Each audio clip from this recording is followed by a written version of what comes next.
There are some chapters in biology that we study in almost all the classes. They are so common that sometimes the students feel why we have to study these chapters again and again.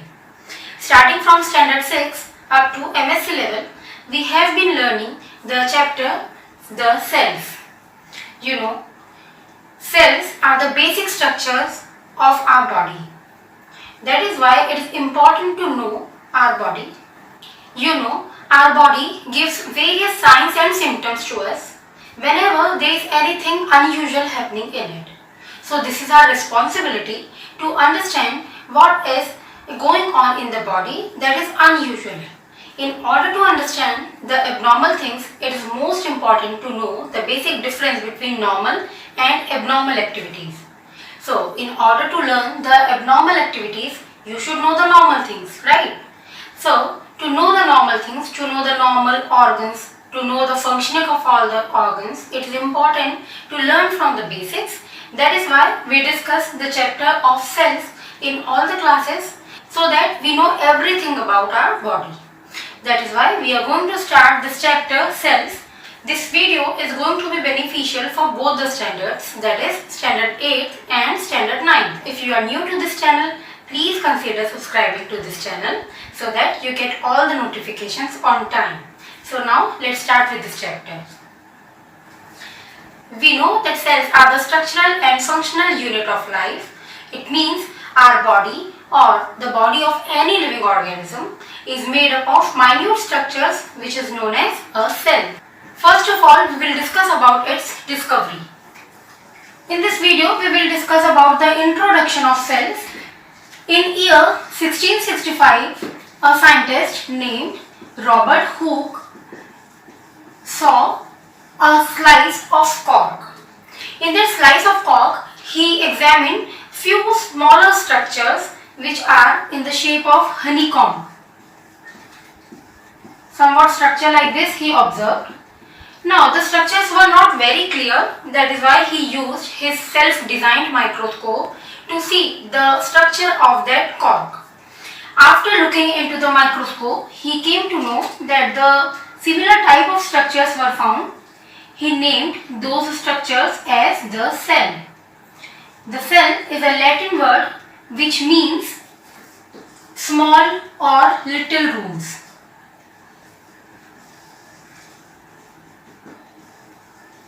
After he came to know about the structure of the cells, he devised that all the living organisms are made up of minute structures which are known as cells.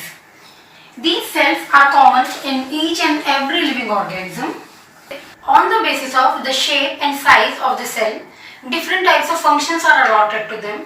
For example, you know, the nerve cell, which is elongated in structure, it helps in the transfer of information from one cell to another cell. These hair-like structures are helpful in collecting the information from one cell, and at the end of this cell, again this type of cell will be there which will be able to take or collect the information from this cell. So this elongated structure shows the transfer of information. Now, what is cell theory? Two scientists named as Schleiden and Schwann gave the cell theory. According to this theory, the cells arise from the pre-existing cells. For example, this cell gives rise to two new cells, and each cell divides into two through the process of mitosis. Now, if we see the existence of this cell, we will come to know that this cell is present just because of this cell. Because this cell was there, that is why it was able to give rise to this one, and this was able to give rise to this one.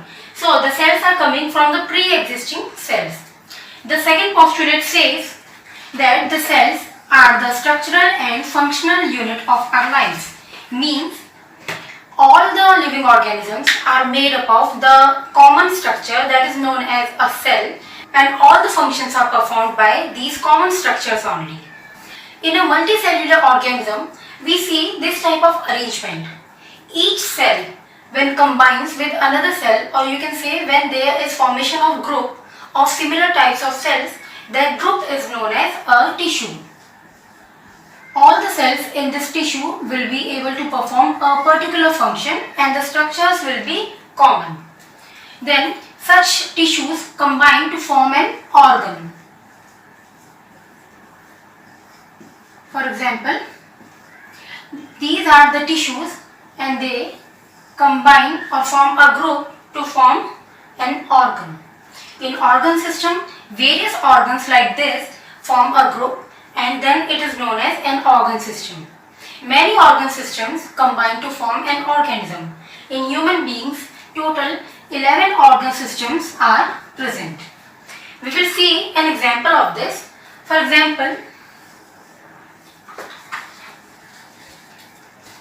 For example, if you see the structure of a kidney, there are minute cells, right, with the help of which this kidney is formed.